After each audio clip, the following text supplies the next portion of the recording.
आम्हाला असं वाटलेलं की रिलायन्स ही कंपनी इंडियन कंपनी आहे, भारतीय कंपनी आहे, पण त्यांनी काल स्पष्ट केलं गुजराती कंपनी आहे आणि ते असंही म्हणाले की माझी कर्मभूमी गुजरात आहे. मग महाराष्ट्रात तुम्ही आलात कशाला?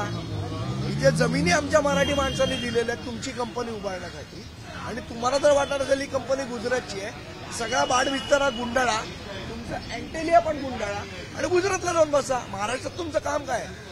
मराठी माणसांनी यापुढे विचार केला पाहिजे कुठलेही रिलायन्सचा प्रोडक्ट घेताना की आपण हे भारतीय कंपनीकडनं नाही घेत आहोत, आपण एक गुजराती कंपनीकडनं घेत आहोत आणि यांचा जर उद्देश फक्त गुजरातचा विकास करण्याचा असेल तर महाराष्ट्रात तुम्ही काय करताय हा आमचा प्रश्न आहे.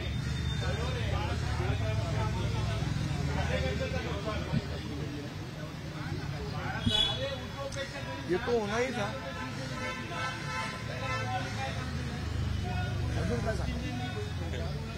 पण वारंवार म्हणजे कालचा मुद्दा असेल किंवा मग मुकेश अंबानी जे बोलतायत कुठंतरी मराठी माणसं. मला आश्चर्य हे वाटतं की सन्माननीय पंतप्रधान नरेंद्रभाई मोदी हे बाजूला उपस्थित होते त्यावेळेला आणि त्यावेळेला हे असं म्हणाले की गुजरातची.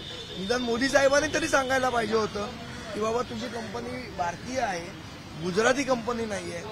आता पंतप्रधान पण गुजरातचे आहेत का देशाचे आहेत आपण विचार करण्याचा वेळ आहे. पंतप्रधान पण अनेकदा वारंवार उल्लेख करतात. मुळात मुद्दा असा आहे जेव्हा याच गोष्टी सन्मान्य राजसाहेब म्हणतात, महाराष्ट्र नवनिर्माण सेना म्हणते, मराठी भाषेबद्दल जेव्हा आम्ही बोलतो तेव्हा आम्हाला अख्खा देश संकुचित ठरवतो की हे महाराष्ट्राबद्दल विचार करतात हे संकुचित आहेत, हे फक्त मराठी माणसाबद्दल विचार करतात हे संकुचित आहेत. मग मुकेश अंबानी संकुचित नाही का?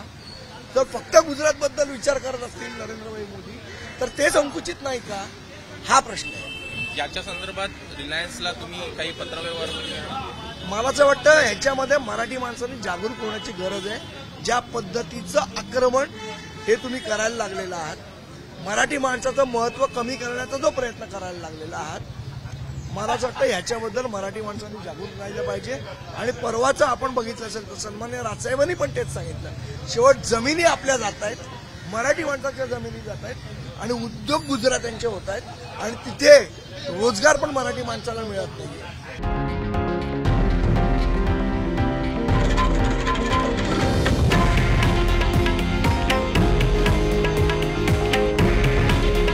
हे आहे देशातील नंबर 1 न्यूज नेटवर्क आणि आपण पाहत आहात TV9 मराठी.